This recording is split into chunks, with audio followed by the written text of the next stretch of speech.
Hello, my dear students. This is our lecture number 6. तो 5 lectures हम कर चुके हैं पहले से ही, तो उनको आप अच्छे से देखिएगा।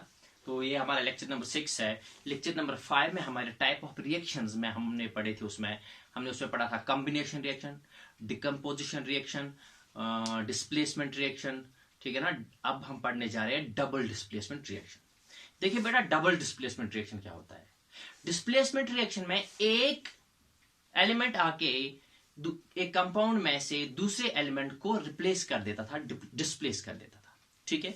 लेकिन यहां पे क्या होता है, इधर डिस्प्लेसमेंट हो रहा है लेकिन डबल इन द सेंस, देखिए हमारे पास ये एक कंपाउंड है सोडियम सल्फेट, ये दूसरा कंपाउंड है बेरियम क्लोराइड, ठीक है। अगर हम सोडियम सल्फेट में देखें तो ये जो सोडियम है ये कैटायन है, और इस बेरियम क्लोराइड में बेरियम जो है ये कैटायन है, ठीक है।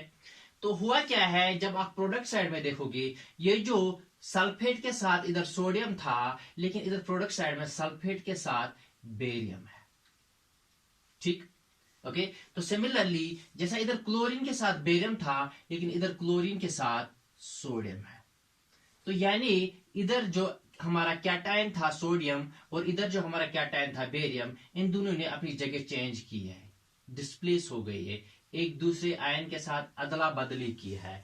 तो those reactions in which ionic exchange takes place, देखो इनमें क्या हो रहा है, ये जो सोडियम सल्फेट है इसका सोडियम कैटायन जो है वो इधर क्लोरीन के साथ जा रहा है, इधर जो बेरियम का कैटायन, बेरियम क्लोराइड में जो कैटायन बेरियम है वो इधर आके सल्फेट के साथ जा रहा है, यानी इधर एक्सचेंज ऑफ आयन्स हो रहा है। तो ऐसी रिएक्शंस जिनमें आयनिक एक्सचेंज हो रहा हो दो स्पीशीज के, दो कंपाउंड्स के बीच में, जैसा हमारा इधर सोडियम सल्फेट और बेरियम क्लोराइड के बीच में हो रहा है आयन एक्सचेंज, तो हम इसको बोलते हैं डबल डिस्प्लेसमेंट रिएक्शन, क्योंकि इसमें दो चीजें डिस्प्लेस हो रही है। सोडियम इधर बेरियम को हटा रहा है, बेरियम इधर वापस सोडियम की जगह ले रहा है, ठीक है ना।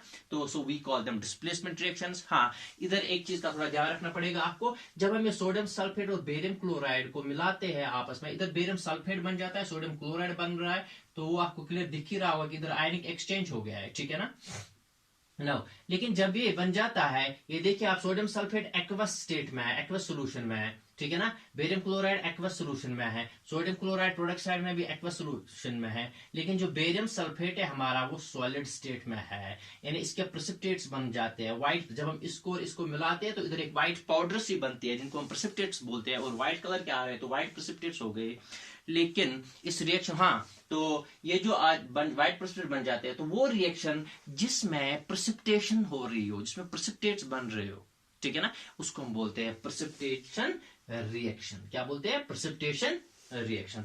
आगे हमें ये पढ़ने हैं, हमें प्रेसिपिटेशन रिएक्शन पढ़ना है, न्यूट्रलाइजेशन रिएक्शन पढ़ना है, क्रिस्टलाइजेशन रिएक्शन पढ़ना है कि ये क्या होती है, ठीक है ना। तो इनको भी हम अच्छे से अलग से पढ़ेंगे, बट फिलहाल आप इतना याद रख लीजिए कि ये प्रेसिपिटेशन रिएक्शन है। So double displacement reactions are those reactions in which ion exchange takes place between two species. दो स्पीशीज के बीच में क्या हो रहा है? Ionic exchange. इसके और इसके बीच में आयनिक एक्सचेंज हो गया, तो this is double displacement reaction. तो मैं फिर से रिपीट कर रहा हूं कि इन टाइप्स ऑफ रिएक्शंस में से आप लोगों को पहचानना पड़ेगा, एक रिएक्शन दी होगी और आपको पहचानना होगा, you have to identify which type of reaction is this, ठीक है बेटा।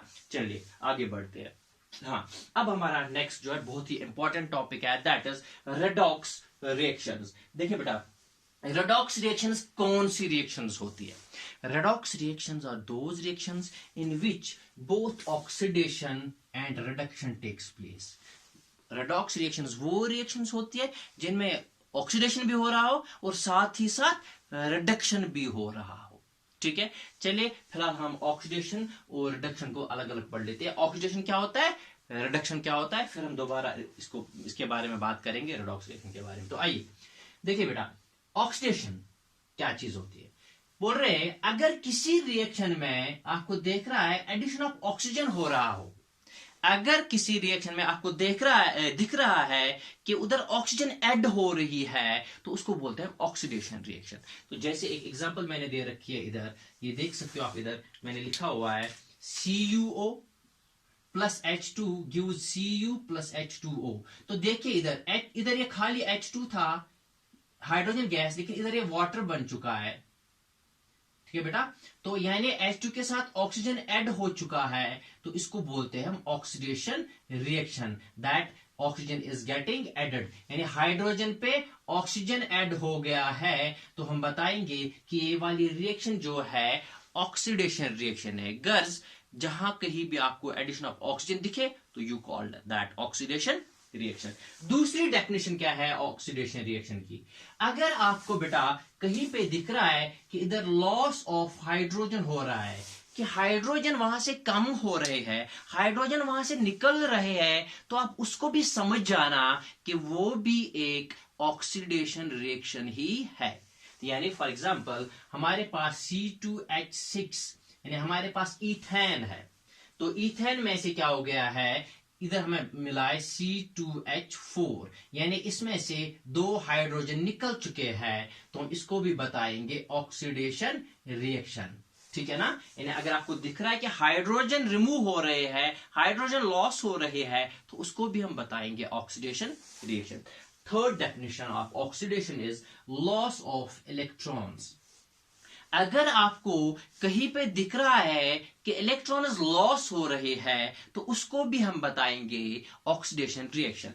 जैसा मैंने इधर एग्जांपल दे रखी है, सोडियम हमें देता है सोडियम पॉजिटिव प्लस 1 इलेक्ट्रॉन, यानी सोडियम से इलेक्ट्रॉन निकल चुका है, लॉस हो चुका है, so we call this reaction an oxidation reaction. मैं जल्दी रिपीट कर रहा हूं, तो देखिए इधर ऑक्सीडेशन में क्या है, अगर आपको दिख रहा है कि कहीं पे ऑक्सीजन ऐड हो रहा है, दैट्स एन ऑक्सीडेशन रिएक्शन।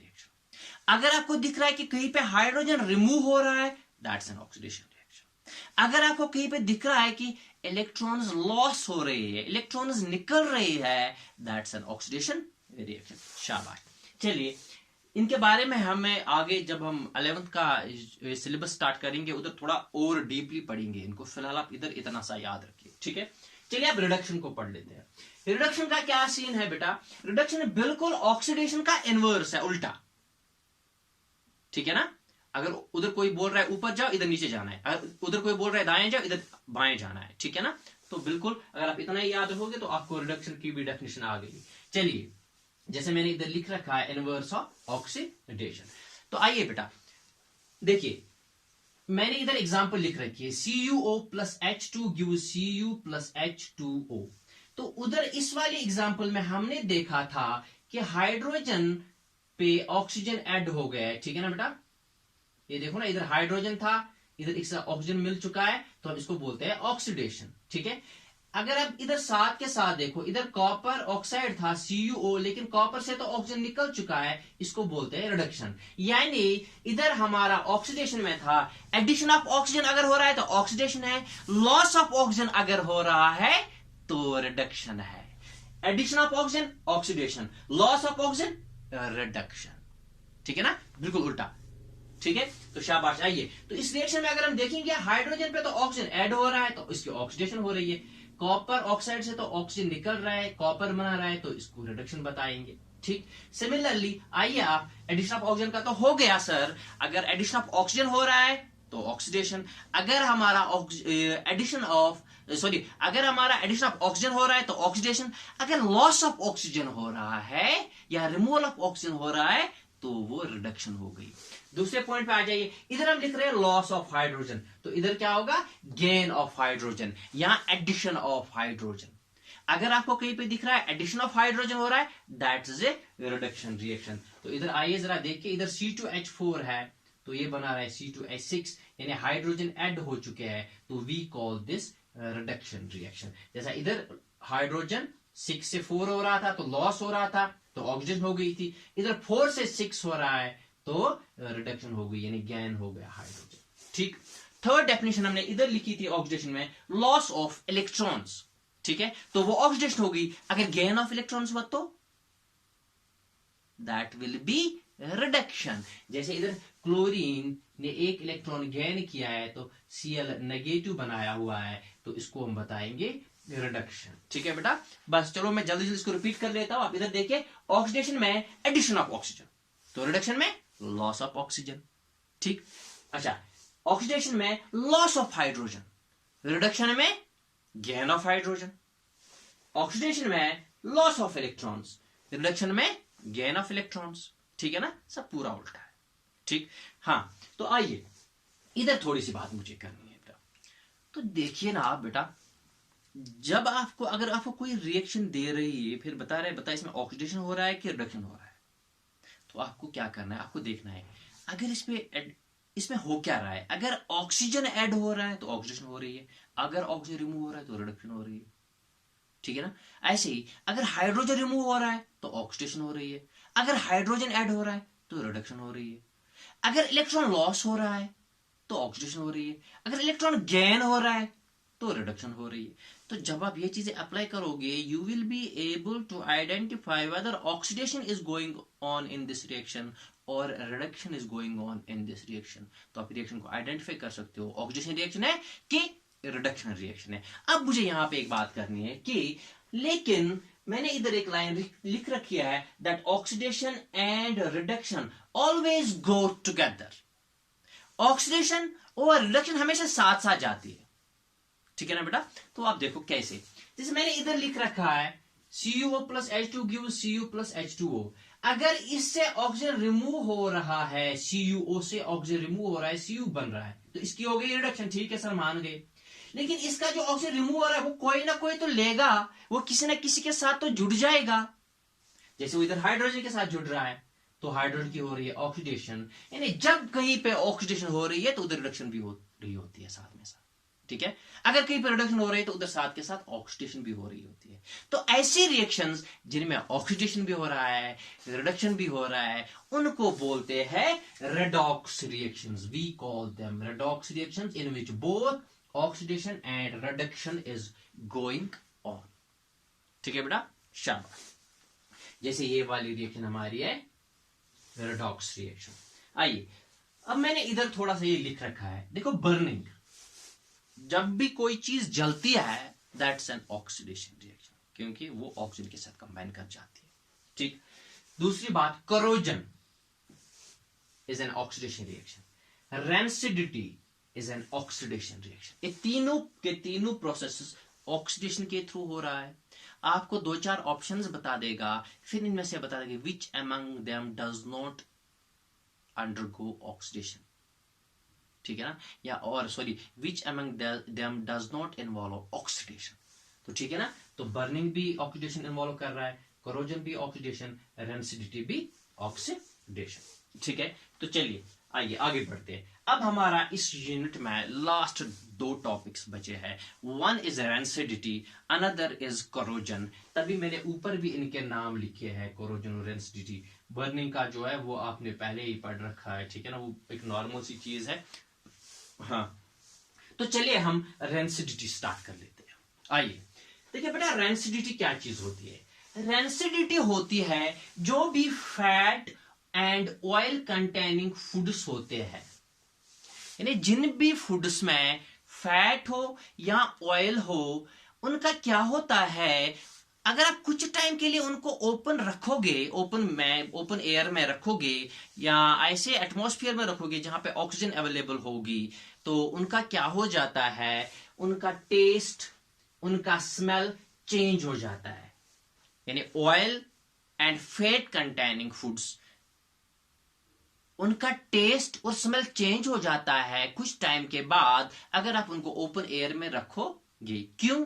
क्योंकि उनकी ऑक्सीडेशन हो जाती है, ठीक है ना।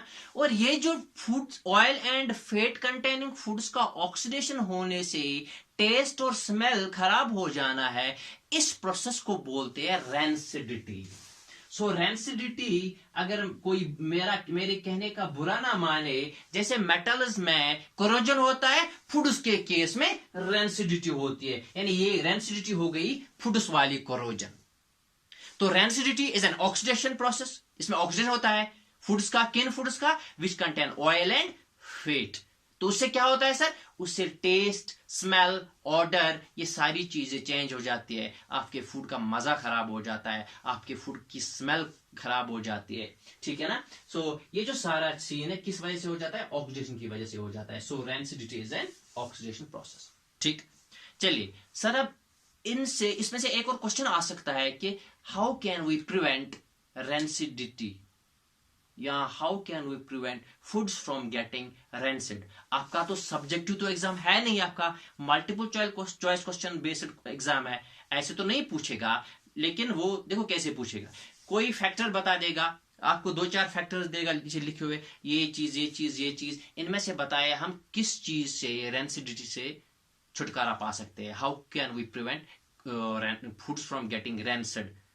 ठीक है ना, तो 2-4 ऑप्शन देगा, इनमें से चूज करो, या नीचे ऑप्शन देगा इनमें से कौन सा तरीका ऐसा है जिससे रेंसिडिटी को प्रिवेंट नहीं किया जा सकता है। ठीक है ना, तो चलिए उन फैक्टर्स को देख लीजिए आप। प्रिवेंशन ऑफ रेंसिडिटी, रेंसिडिटी को हम कैसे प्रिवेंट कर सकते हैं। एक बात, क्योंकि रेंसिडिटी एक ऑक्सीडेशन प्रोसेस है, फूड्स की ऑक्सीडेशन होती है इनमें, तो हम क्या करते हैं, हम इनमें कोई एंटीऑक्सीडेंट डाल देते हैं ताकि वो ऑक्सीडेशन ना होने दे उधर। ठीक है ना, तो मैंने इधर लिख रखा है दैट बाय एडिंग एंटीऑक्सीडेंट्स, क्या करेंगे हम फूड्स को रेंसिड होने से कैसे बचा सकते हैं, एंटीऑक्सीडेंट्स डालने से। फॉर एग्जांपल विटामिन सी ये डाल देते हैं, ठीक है ना, कैरोटीन्स डाल देते हैं, ज़ैंथोफिल्स डाल देते हैं, एक्स्ट्रा एक्स्ट्रा बहुत सारे हमारे पास एंटीऑक्सीडेंट्स है जिनको हम यहाँ पे इस्तेमाल कर सकते हैं, फूड के साथ मिला सकते हैं और वो फूड को ऑक्सीडेशन होने से बचाएगा, तभी तो नाम है उसका एंटीऑक्सीडेंट। जब फूड ऑक्सीडेशन होने से बच जाएगा तो रेंसिडिटी नहीं हो जाएगी उसकी, उधर वो बच जाएगा। ठीक, so one is by adding antioxidants. Point number second, We can keep food in airtight containers. हमें फूड को स्टोर कैसे करना है, उन बर्तनों में स्टोर करना है, तो वहां से हमें वैक्यूम क्रिएट करना है, पूरी एयर बाहर निकालनी है, फिर ढक्कन ऐसे बंद रखना है कि उसमें कोई एयर वगैरह ना चली जाए, बिकॉज एयर में तो ऑक्सीजन अवेलेबल होता है। ठीक है ना, दूसरा तरीका क्या है फूड्स को रेंसिड होने से बचाने का, कि हम इनको एयर टाइट कंटेनर्स में रखें, ऐसे बर्तन में रखें जिसमें एयर ना चला जाए, because air contains oxygen which will lead to oxidation which will finally lead to rancidity. ठीक, पॉइंट नंबर थर्ड, ये तो आप सब लोगों को पता होगा, रिप्लेसिंग एयर बाय नाइट्रोजन। हम क्या कर सकते हैं, चलो वैक्यूम नहीं कर लेंगे, एक काम कर लेते हैं, नाइट्रोजन भर देंगे हमारे इस कंटेनर, फूड कंटेनर जो है जिसमें हमारा फूड है उसमें हम नाइट्रोजन गैस भरेंगे, एयर निकाल के नाइट्रोजन गैस डाल देंगे, क्योंकि नाइट्रोजन इनर्ट होती है, नाइट्रोजन है इनर्ट गैस। ठीक है ना, वो किसी के साथ मतलब आराम इजीली रिएक्ट नहीं करती है, तो हम इन फूड कंटेनर्स में क्या बोलते हैं, नाइट्रोजन भर सकते हैं, वो फूड के साथ रिएक्ट नहीं करेगा तो हमारा फूड रेंसिड होने से बच जाएगा। तो मैंने लिख रखा है replacing air by nitrogen gas. ठीक है, यहाँ उसके लिए उधर टर्म आ सकती है by flushing food bags with nitrogen, by flushing food bags with nitrogen. जैसा आपके होता है ना, ये हमारे जो चिप्स लेज कुरकुरे वगैरह आते हैं ना, तो उनमें हमें लगता है एयर भरी हुई होती है, लेकिन no, that's not air, that's nitrogen gas there. ठीक है ना, और नाइट्रोजन गैस के साथ वो फूड आइटम्स रिएक्ट नहीं करते तो रेंसिड होने से बच जाते हैं। ठीक है ना, तो तभी बोलते हैं ये जो चिप्स होती है ना, अगर किसी का वो एयरवेयर निकल गया होगा, अब मैं भी कॉमन मैन की तरह बोलूंगा एयरवेयर, अगर वो निकल गया है तो उसको मत खाओ, बिकॉज अगर कहीं से लीक हुआ है तो नाइट्रोजन बाहर चली गई है, जाहिर सी बात है एयर अंदर आ चुका है, एयर जब अंदर आ चुका है उसमें ऑक्सीजन अवेलेबल है, जब उसमें ऑक्सीजन अवेलेबल है तो रेंसिडिटी तो तय है, रेंसिडिटी होनी है। ठीक है ना, which can finally lead to food poisoning. ठीक है बेटा, तो आप समझ गए। So rancidity is an oxidation process, इसमें फूड्स अपना टेस्ट अपना स्मेल लॉस्ट कर जाते हैं, क्यों, क्योंकि उधर ऑक्सीडेशन हो जाती है। तो इनको कैसे बचाएं ऑक्सीडेशन होने से, पॉइंट नंबर फर्स्ट हम एंटीऑक्सीडेंट्स ऐड करेंगे, point number second air tight containers में रखेंगे, उधर से एयर निकाल के वैक्यूम क्रिएट करेंगे, फिर उन बर्तनों में रखेंगे। ठीक, point number third nitrogen gas से फ्लश करेंगे, नाइट्रोजन गैस उन चिप्स वगैरह के कंटेनर्स के अंदर डाल देंगे ताकि वो उनके साथ रिएक्ट ना कर जाए। ठीक, बेयर विद मी, मैं बोर्ड को थोड़ा टर्न कर लेता हूं।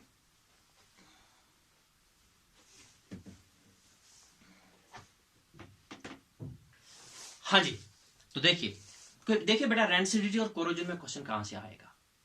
आपको क्वेश्चन देगा, बताइए इन में से नीचे दिए हुए फैक्टर्स में से कौन सा फैक्टर कोरोजन को प्रिवेंट नहीं करेगा, या ऐसा बोलो करेगा, नीचे ऑप्शन 2-4 देगा तो आप अपना ऑप्शन चूज करना।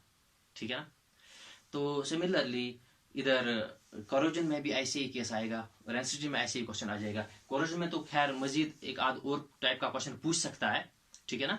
तो वो मैं कोरोजन पढ़ाने जा रहा हूं, आगे देखिए। चलिए बेटा, कोरोजन, कोरोजन क्या होती है? जंग लग जाना, ठीक है ना। कोरोजन जंग लग जाना होती है, ठीक।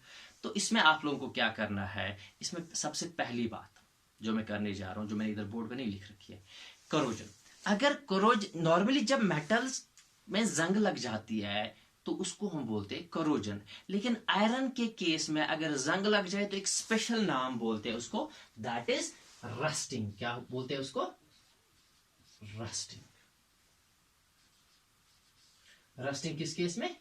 आयरन के केस में। ओके, ठीक।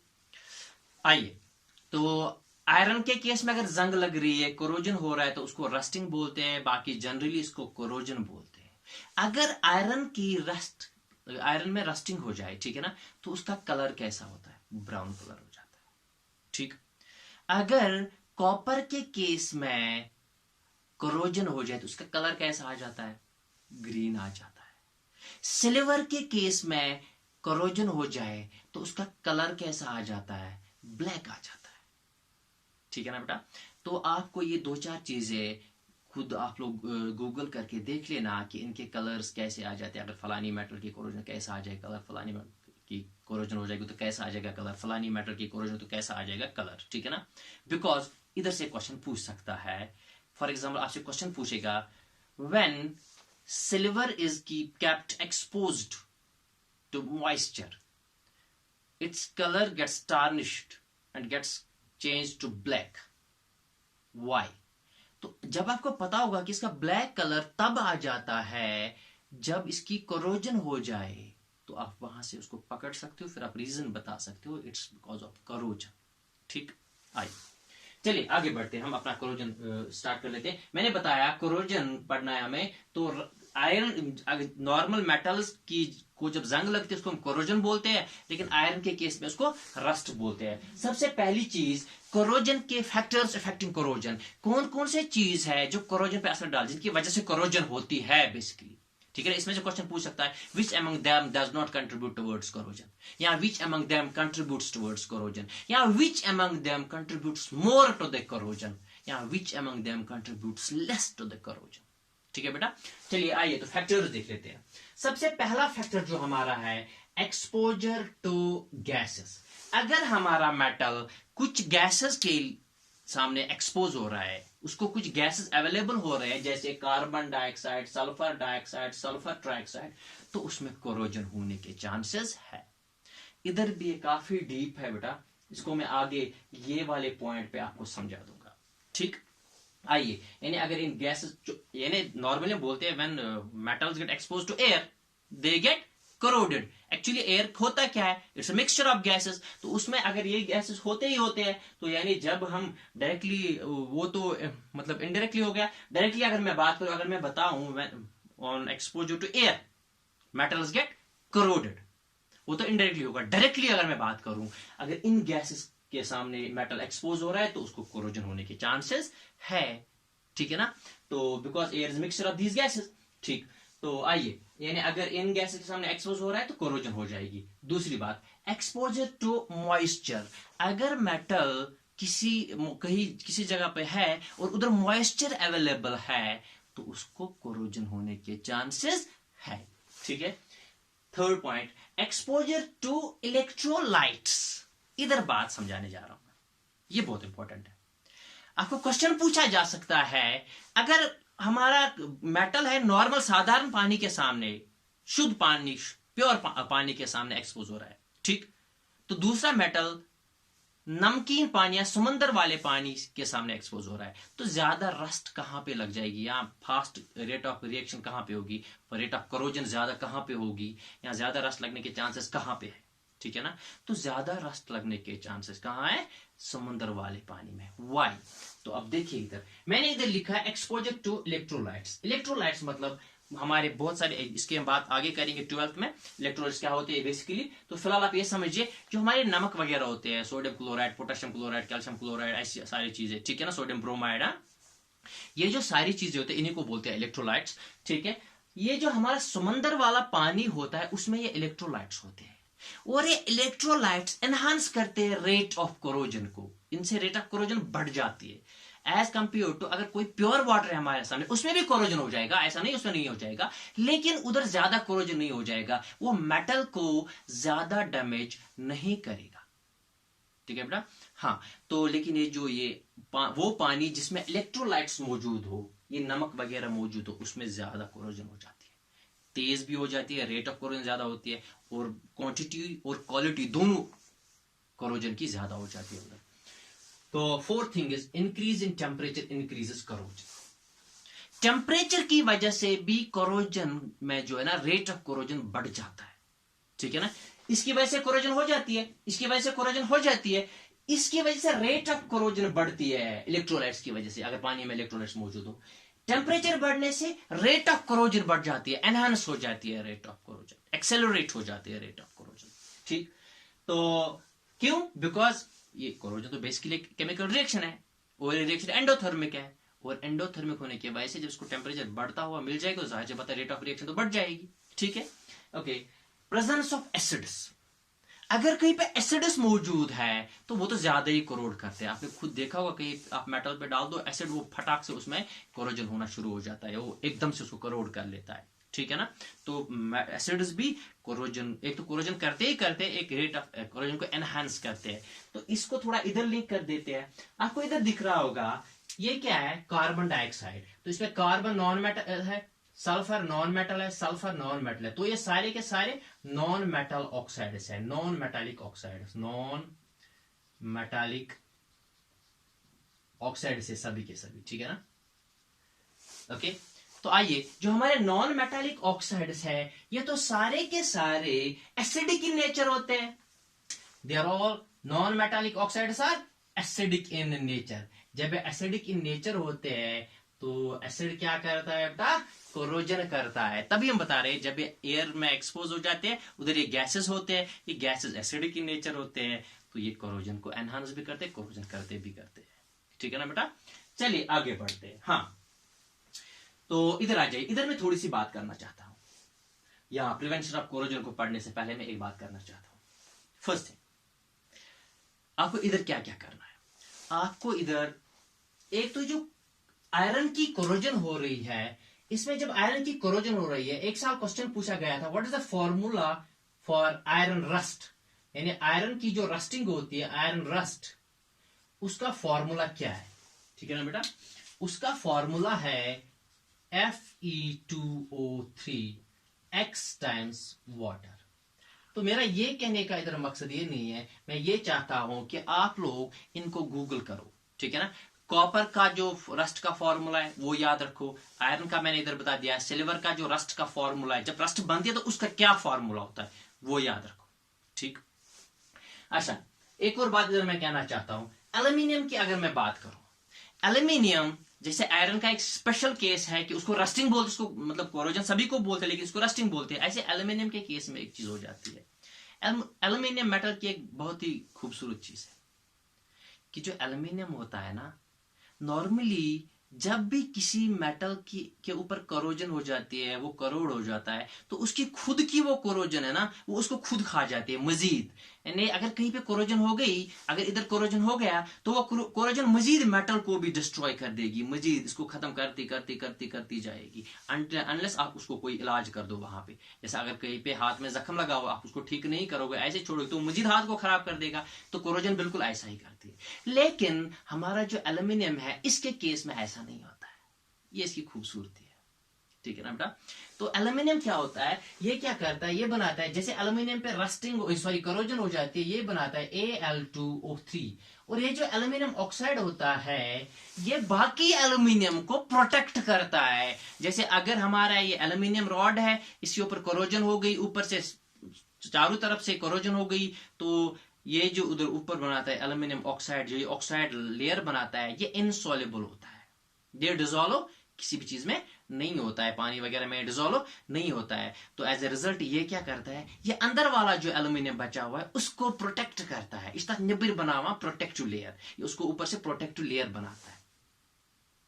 ठीक है ना बेटा, चलिए, तो एक मैं जल्दी जल्दी बताना चाहता हूं पॉइंट नंबर फर्स्ट, कलर क्या है, किसकी कोरोजन, किस मेटल की कोरोजन पे खासकर ये एल्यूमिनियम कॉपर, आयरन, सिल्वर, ठीक है ना। इनकी कलर ऑफ दिस जब कोरोजन होता है तो कलर कैसा आ जाता है। दूसरी बात, फॉर्मूला कैसा होता है, फॉर्मूला क्या होता है, ठीक है ना। तीसरी बात, एल्यूमिनियम की जो अपनी लेयर होती है वो प्रोटेक्ट करती है बाकी एल्यूमिनियम को कोरोड होने से। बाकी मेटल्स का क्या करती है, वो मजीद खा जाते हैं मेटल को, ठीक है ना बेटा। ओके, तो चलिए आगे बढ़ते हैं। हाँ, अब prevention of corrosion, corrosion, metals को कोरोजन से कैसे बचाया जा सकता है। तो आइए इधर देख लीजिए। सबसे पहला तरीका जो हमारे पास है दैट्स गैल्वेनाइजेशन। गैल्वेनाइजेशन होती क्या है, गैल्वेनाइजेशन में बेटा हम क्या करते हैं, अगर हमारे पास कोई मेटल है, हम इसको प्रोटेक्ट करना चाहते हैं तो हम इसके ऊपर एक कोटिंग कर लेते हैं। किसकी, मेटल की। किस मेटल की, जिंक की। तो यानी अगर आप किसी आर्टिकल पे, आयरन आर्टिकल हो, कॉपर हो, गोल्ड हो, कुछ भी व्हाटएवर, छोड़ो उस बात को आप, तो अगर कोई भी मेटल हो तो अगर उस पर हम क्या लगाएंगे, जिंक की कोटिंग करेंगे ऊपर से, तो वो कोरोजन होने से बच जाएगा।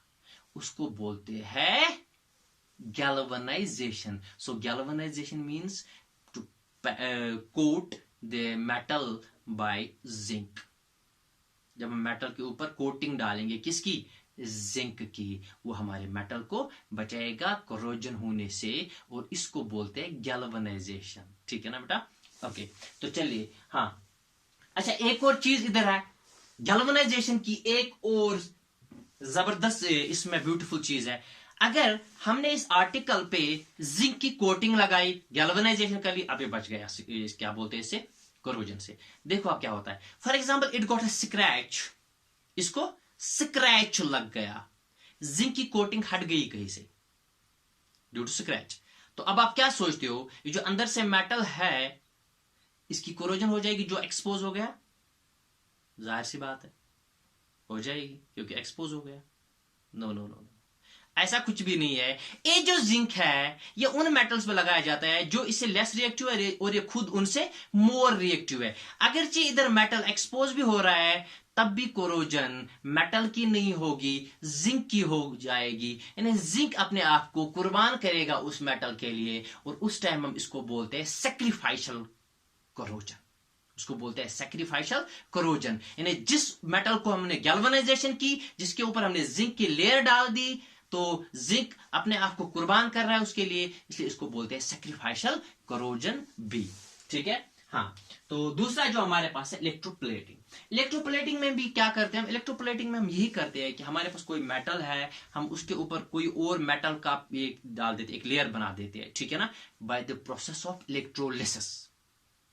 इलेक्ट्रोप्लेटिंग में भी हम मेटल के ऊपर क्या डाल देते हैं, किसी और मेटल की लेयर चढ़ा देते हैं, लेकिन किस तरीके से, इलेक्ट्रोलिसिस से, इलेक्ट्रोलिसिस से, और इसको बोलते हैं इलेक्ट्रोप्लेटिंग। यानी मेटल के ऊपर कोई और मेटल की लेयर चढ़ा देना ताकि वो कोरोजन से बच जाए, बट किस प्रोसेस के थ्रू, इलेक्ट्रोलिसिस प्रोसेस के थ्रू।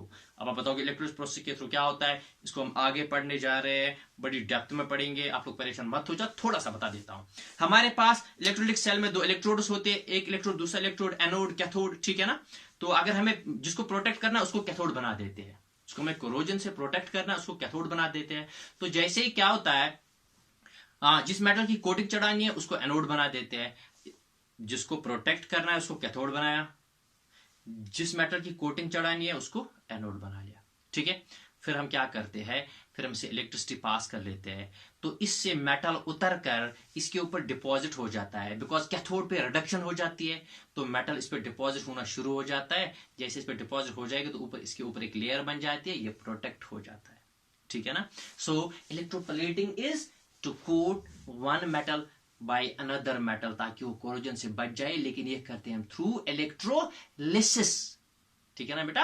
तो अगर आपको इलेक्ट्रोलिसिस इधर समझ में नहीं आया तो इसको मैं वैसे ही आगे बहुत अच्छे से मजे से पढ़ाने जा रहा हूं, उसके लिए आप लोग परेशान मत हो जाओ, मेटल्स एंड नॉन मेटल्स में ही पढ़ाएंगे हम ये चीज, ठीक है। एक तरीका तो हमारा कोरोजन को से बचने के लिए गैल्वेनाइजेशन, दूसरा है इलेक्ट्रोप्लेटिंग, तीसरा है हमारे पास एलॉइंग। अब ये एलॉइंग क्या होता है, एलॉइंग में हम क्या करते हैं बेटा, किसी मेटल के साथ कोई और मेटल मिला देते हैं या किसी मेटल के साथ कोई नॉन मेटल उसमें ऐड कर देते हैं ताकि उसकी प्रॉपर्टीज को इंप्रूव करे।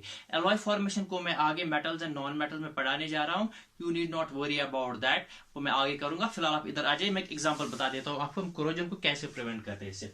तो एलॉय क्या करते हैं, जैसे फॉर एग्जांपल आपने देखा होगा कि हम जो स्लैब में लोहा डालते हैं आयरन, ठीक है ना, that's not iron, that's steel. अब हम उसको स्टील क्यों बोल देते हैं, because steel is an alloy of iron. Steel iron की एलॉय है। कैसे बनती है, तो देखो क्या करते हैं हम लोग, आयरन लाते हैं उसके साथ कार्बन नॉन मेटल है ना मिक्स कर लेते हैं, तो ये जो हमारा मेटल इधर बनता है इसको बोलते हैं steel, and steel is an alloy. तो इस ये करने से क्या होता है, इसकी प्रॉपर्टीज इंप्रूव होती है। जो हमारा सॉफ्ट आयरन प्योर आयरन होता है ना, वो सॉफ्ट होता है, ठीक है ना, लेकिन और उसमें टेंसाइल स्ट्रेंथ कम होती है, ठीक। तो एलॉय जब बनाते हैं आयरन को कार्बन के साथ मिला के हम बना लेते हैं स्टील, फिर उसकी टेंसाइल स्ट्रेंथ बहुत ज्यादा स्ट्रांग होती है, उसमें कोरोजन होने के चांसेस कम होते हैं as compare to pure iron, ठीक है ना। तो लिहाजा हम क्या करते हैं, उसी स्टील को यूज करते हैं। सो एक तरीका इस कोरोजन से बचने का ये भी है कि हम एलॉय बना ले। जैसे मैंने अभी जैसे हमें बताया था मैंने, क्या बोलते हैं इनको, मोटरसाइकिल के जो टायर होते हैं ना, एलॉय व्हील्स होते हैं, ठीक है ना, जो रिम होता है, सॉरी नॉट टायर, जो रिम होता है वो दैट्स एलॉय व्हील। उसमें भी कोरोजन आपने आज तक नहीं देखी होगी आज तक कभी। जैसे जो पुराने टायर्स आते हैं, जो पुराने रिम आते थे, उनमें कोरोजन हुआ करती थी, ठीक। तो तीसरा जो हमारा तरीका है एलॉय फॉर्मेशन, इससे भी हम बचा सकते हैं कोरोजन होने से। Fourth point is painting.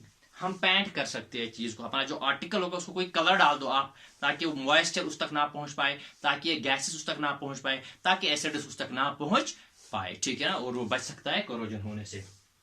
Fifth one is anti corrosion chemicals इस्तेमाल कर सकते हैं हम एंटी कोरोजन केमिकल इस्तेमाल कर सकते हैं जो हमारे आर्टिकल को कोरोड होने से बचाएंगे।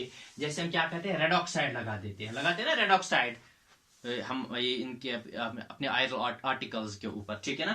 यहाँ हमारा एक और केमिकल है बिस्फिनॉल ए, ये लगा सकते हैं। बहुत सारे हमारे पास ऐसे केमिकल्स आते हैं जो एंटी कोरोसिव होते हैं, जिनसे कोरोजन से हम बच सकते हैं, हमारे आयरन आर्टिकल्स बच सकते हैं कोरोजन से, ठीक है, वो लगा सकते हैं। 6 पॉइंट इज ऑयलिंग कर सकते हैं, ग्रीजिंग कर सकते हैं। ऑयलिंग ग्रीजिंग तो आपने देखी होगी, जो हमारे पास डोर के हिंजेस होते हैं, गेट के, मेन गेट के, या नॉर्मली जो डोर्स हिंजेस होते हैं, तो हम क्या करते हैं उनमें ऑयल या ग्रीज लगा देते हैं। क्यों, उससे क्या होगा, एक तो वो स्लिपरी रहते ही रहते हैं, दूसरी बात कोरोजन से बच जाते हैं, क्योंकि अगर हिंज में कोरोजन लग जाए तो फंस जाएगा, फिर वो डोर ओपन क्लोज हो ही नहीं सकता है, ठीक है ना। So these were the factors which can be used to prevent corrosion. ये वो चीजें हैं जो हम कर सकते हैं कोरोजन से बचने के लिए। गैल्वेनाइजेशन कर सकते हैं, इलेक्ट्रोप्लेटिंग कर सकते हैं, एलॉय फॉर्मेशन कर सकते हैं, पेंटिंग कर सकते हैं, एंटी कोरोजन केमिकल लगा सकते हैं, ऑयलिंग एंड ग्रीजिंग कर सकते हैं, ठीक है बेटा। चलो आज के लिए इतना काफी है। Thank you and have a nice day.